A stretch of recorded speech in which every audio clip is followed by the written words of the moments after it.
Oh, la souffrance de l'enfer est terrible. La souffrance de l'enfer est incroyable. Je ne veux pas que quelqu'un goûte, et surtout si cette personne est chrétienne, et qu'elle rate sa vie de chrétienne, et qu'elle se retrouve en enfer. Mon enfant, non! N'échoue pas à ta vie chrétienne. Pourquoi tu vas passer tant d'années à venir à l'église et à adorer le Seigneur pour te retrouver à la fin des temps en enfer? Parce que tu as aimé le monde? Ou que ta chair a pris le dessus?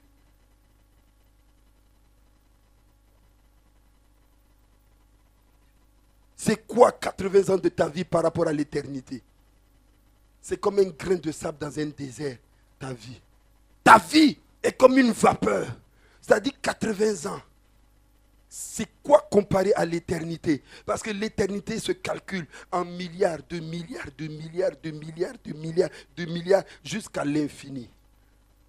Donc plus l'éternité va loin, plus ton âge, c'est-à-dire tes 80 ans là, deviennent petits, insignifiants, jusqu'à devenir invisibles.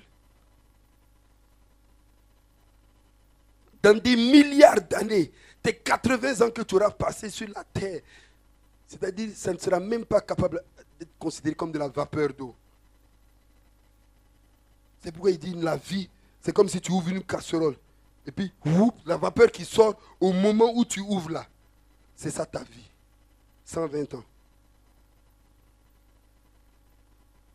Alléluia. Il dit, si ton nom n'est pas écrit dans le livre de vie, tu vas connaître la seconde mort. La seconde mort, ce n'est pas que tu vas mourir, je le répète. C'est que tu vas vivre en enfer sans Dieu. Et imaginez-vous un endroit sans la présence de Dieu. Ce monde appartient à Satan. Parce que Dieu lui a donné. Par le péché de l'homme, il est le maître de ce monde. C'est pourquoi il peut faire ce qu'il veut. Satan enrichit. Il guérit. Mais de manière bizarre. Taper les têtes. Pas. Po. Est-ce que vous comprenez? Il donne. La seule chose que Satan ne peut pas faire, c'est te donner la vie éternelle. Donc, il faut discerner. Apprenez à discerner. Ne soyez pas omnibulés par les feux d'artifice, des miracles, des choses. Ah, mais telle personne reboot ici, et telle personne guérisse ici, dans le village. Oh, il a fait ci, il a fait ça. Mais c'est sous quel pouvoir il le fait? Ce sont des pouvoirs démoniaques, sataniques. Et quand tu fais ça, tu vas prendre des liens et tu leur appartiens. Et quand tu leur appartiens, ils ont un droit légal dans ta vie. Leur but, c'est de te faire rater le royaume. Comment faire pour que ton nom soit inscrit dans le livre de vie? Parce que si tu n'es pas écrit dans le livre de vie, tu seras jeté dans l'étang de feu. C'est écrit, non? Est-ce que vous pensez que Dieu ment? Je connais quelqu'un qui ne te fera pas passer une seconde en enfer. Je connais quelqu'un qui a payé le prix à la croix. Son sang a versé pour toi et pour moi. Et il a dit tout est accompli. Je n'ai pas besoin de vous amener, vous faire purger quelque part. Parce que moi-même, j'ai tout purgé. J'ai pris tous vos péchés. J'ai pris vos souffrances. J'ai pris vos iniquités. Et si tu m'acceptes, tu iras directement dans le royaume des cieux. Tu choisis quoi? Tu choisis quoi? Frère, tu arrives à un carrefour. À ce carrefour, il y a un mort et il y a un vivant. Et tu demandes, tu veux connaître ton chemin. À qui tu vas demander ton chemin? Tu vas demander à celui qui est mort ou à celui qui est vivant? Alors je t'annonce qu'il y a un prophète qui est mort et il est toujours là-bas. Les gens tournent autour de lui pour lui demander le chemin. Mais il ne se lève pas depuis pour leur répondre. Mais je connais quelqu'un, il n'est pas dans le tombeau. Lui, il est sorti et il t'annonce qu'il est le chemin, la vérité et la vie. Et son nom, c'est Jésus. Fais du bruit pour le vivant, pour le ressusciter. Fais du bruit pour Jésus. Hey! Hey! Oh!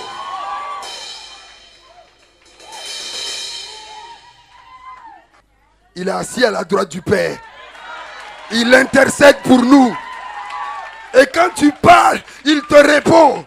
Et il te dit, mon fils, je suis le chemin, la vérité et la vie. Comme tu m'as accepté et que tu m'as pris pour ton Seigneur et ton Sauveur personnel, alors tu auras la vie éternelle. C'est pourquoi il dit dans Romains 19, c'est le secret maintenant. Si tu confesses de ta bouche le Seigneur Jésus, et si tu crois dans ton cœur que Dieu l'a ressuscité des morts, alors tu seras... Oh! Le fait que j'ai cru en lui, je sais que je suis sauvé. Tu seras sauvé. Oh my God is so good. Thank you. Tu seras sauvé. C'était le plan parfait de Dieu. Dieu devait sauver l'humanité. Mais il devait aller par un plan bien précis qui n'aurait pas de faille. Et que ce plan-là puisse être appliqué par tout être humain sur la terre. Qu'il puisse être utilisé par les pauvres, par les riches, par les noirs, les blancs, les jaunes, pour tout le monde. Que ce soit équitable. Donc, il a envoyé la loi, tout en sachant que personne ne pourrait se justifier par la loi. Et quand tous les hommes ont échoué, parce qu'ils ne pouvaient pas marcher selon la loi, il a envoyé un homme qui allait respecter la loi par son obéissance. Parce que Adam a trahi la loi en désobéissant. Celle que Dieu lui avait donnée de ne pas manger le fruit de l'arbre de la connaissance du bien et du mal. Pour que l'homme puisse être connecté avec Dieu, il lui a donné des lois. Au début, il y en avait près de 930 lois. Après, il a diminué, il a mis les 10 commandements. Mais tout ça, il savait que l'homme aurait été incapable de suivre. Tout ça, il était en train de préparer son plan divin. Mais il a dit, vous avez vu, vous tous les hommes, aucun d'entre vous ne peut suivre. Tous coupables. Jésus dit, Père, je vais aller faire ta volonté. Il vient parmi nous et il marche à la perfection. Il remplit toutes les conditions et il démontre qu'il peut marcher selon la loi de son Dieu. Maintenant, on le tue. Il ressuscite le 3e jour. Et Dieu dit, voici mon plan. On l'a tué injustement. Maintenant, le premier-né d'entre les morts est venu. Et tous ceux qui croiront en lui seront sauvés. Parce que lui, il a respecté tous les commandements. Toi, tu n'as plus besoin de passer par là. Le fait de l'accepter, tu es justifié.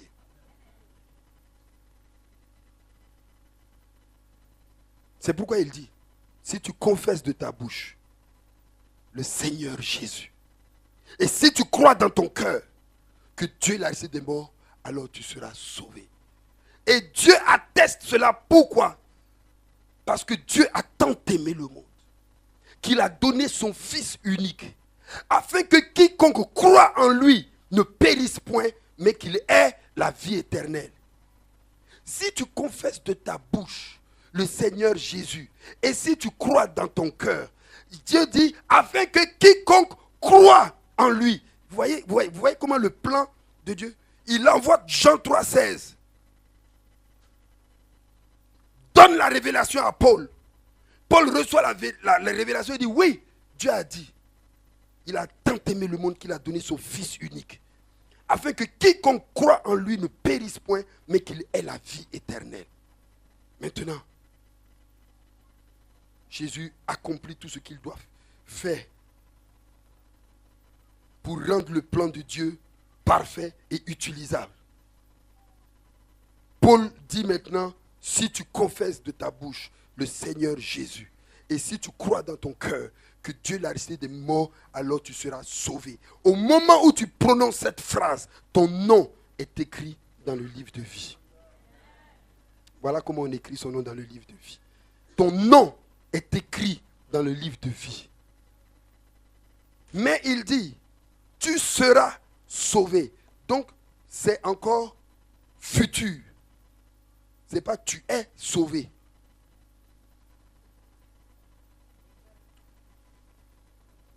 Il y a un travail à faire. Tu seras sauvé. Donc si tu t'amuses, on peut effacer ton nom. Lis Apocalypse 3, 5. Lis ce verset. Apocalypse 3, 5. Celui qui vaincra. Celui qui vaincra. Donc celui qui va se battre pour obtenir la victoire. Sera revêtu ainsi de vêtements blancs. Il aura une récompense. Il sera revêtu de vêtements blancs. Je n'effacerai point son nom du livre de vie. Je n'effacerai point son nom du livre de vie. Et je confesserai son nom devant mon Père et devant ses anges. Vous avez compris? Donc dans le combat dans lequel tu es, si tu ne gagnes pas ou si tu ne vins pas, qu'est-ce qui va se passer? On va effacer ton nom. Je n'effacerai pas son nom et je confesserai son nom devant mon Père et devant les anges.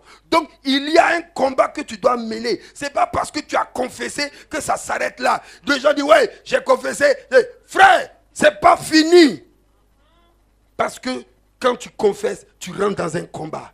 Maintenant, il dit à tous ceux qui vont vaincre là, ils vont te revêtir d'un vêtement blanc. C'est la sainteté, c'est la royauté. C'est ce qui caractérise ta victoire, de ce que tu as marché en honnêteté de vie. Tu as été amoureux.